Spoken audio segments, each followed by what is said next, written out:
Salutations, fellow nerds. I'm Rick Y, the Wise Guy, and today is February 1st, 2025. Trump has made an executive order to release water in response to the devastating fires in LA. As I've extensively covered so far, Trump is about as sharp as a mashed potato. He's chosen to just start opening waterways that have nothing to do with LA, nor do they have anything to do with the fires that they've experienced. But instead of my normal work, standing here in my garage and armchair quarterbacking the most powerful government on earth, and the shitheel who currently runs it, I'm going to take everyone on a nice little journey so they can actually show exactly how stupid he and this idea was. So make sure to drop a blue heart in that comment section and join me, will you? Welcome to Lake Kaweah. This lake and water reservoir is located here in Central California. The water gathers here from rain and snowmelt runoff from up in the Sierra Nevada mountains. Just that way is the Sequoia National Forest. All of the water is held back by the Terminus Dam, which was created and is still maintained by the Army Corps of Engineers.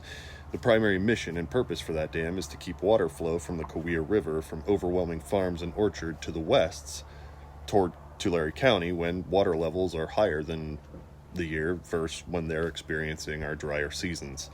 This is a flood control system that keeps water from destroying homes and crops that are grown out here for the rest of the country.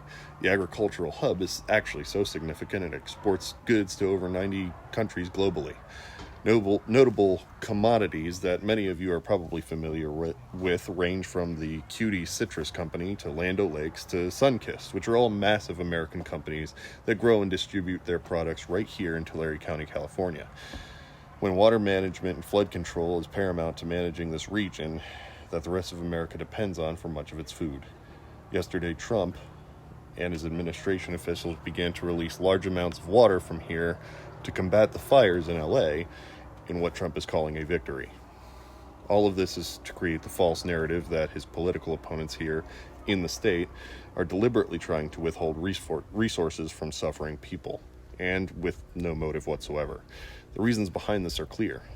He's smearing Gavin Newsom early to try and start highlighting weaknesses that he has before the 2028 presidential campaign season. There's only one glaring problem with his lies and these ridiculous executive actions to try and prove himself to the American people.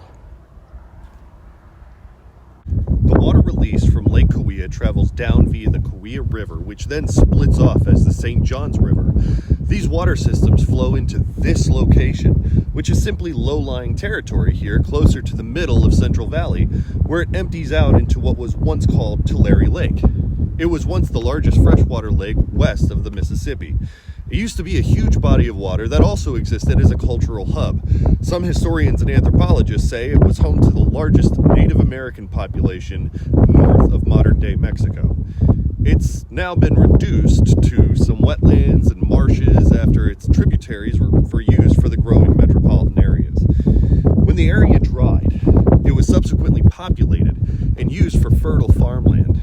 However, two massive floods in 1938 and 1955 caused the government to build the Terminus and Success dams, the structures that we saw earlier at Lake Kaweah. In 1998, a large flood brought Tulare Lake back, and it took nearly 2 years to dry and caused over $100 million in crop losses. And in 2023, it also flooded due to increased rain and snowfall. This caused the evacuation of multiple communities and the flooding for homes and farm buildings, and took months to recover the land. The water the Trump administration has decided to release ends up right here where I'm standing now. This will saturate and flood the areas that will soon be needed for crops. The water that is gathered during the wet periods of the year in Lake Kaweah is also used during the spring and summer months to help irrigate crops that are usually growing abundantly for as far as the eye can see.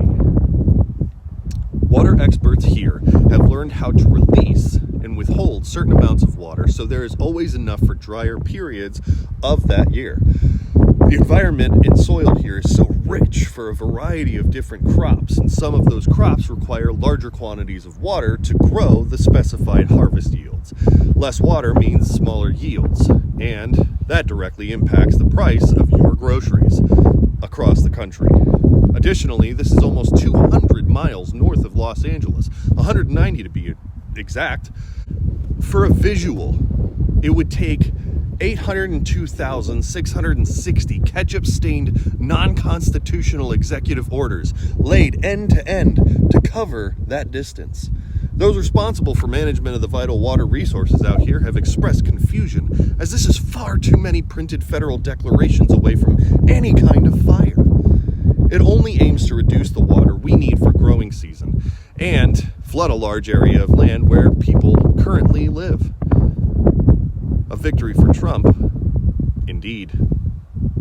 So as a way to try and take credit for saving all of those in LA, Donald Trump decided to inject himself in an arguably fraught water issue that goes back decades by taking water in one completely irrelevant part of the state and dumping it into a completely different, albeit equally irrelevant part of the state. This will not help any of the firefighters who've contained most, if not all, of the infernos already, with more help from the Mexican and Canadian authorities than those in our own federal government. And lo, he has claimed victory while his supporters applaud him for having delivered to them the equivalent of fart noises. If your house caught on fire, Trump's actions would be equivalent to a neighbor running out of his house and taking a piss in the woods and demanding that you thank him for it. It's bonkers. In fact, the orders by the president were so vexing to actual water authorities and experts here, local officials had to step in and mitigate what would have otherwise been a huge waste of water at least, and a future produce disaster at the worst. I have faith in our local officials to manage what they can at the state level. I just hope people start recognizing the bat shittery before it causes irreparable damage. He seems to break everything he touches. If you got this far and endured the terribly windy audio, I thank you kindly. If you dig the content, feel free to like and subscribe. Y'all come back now. You hear?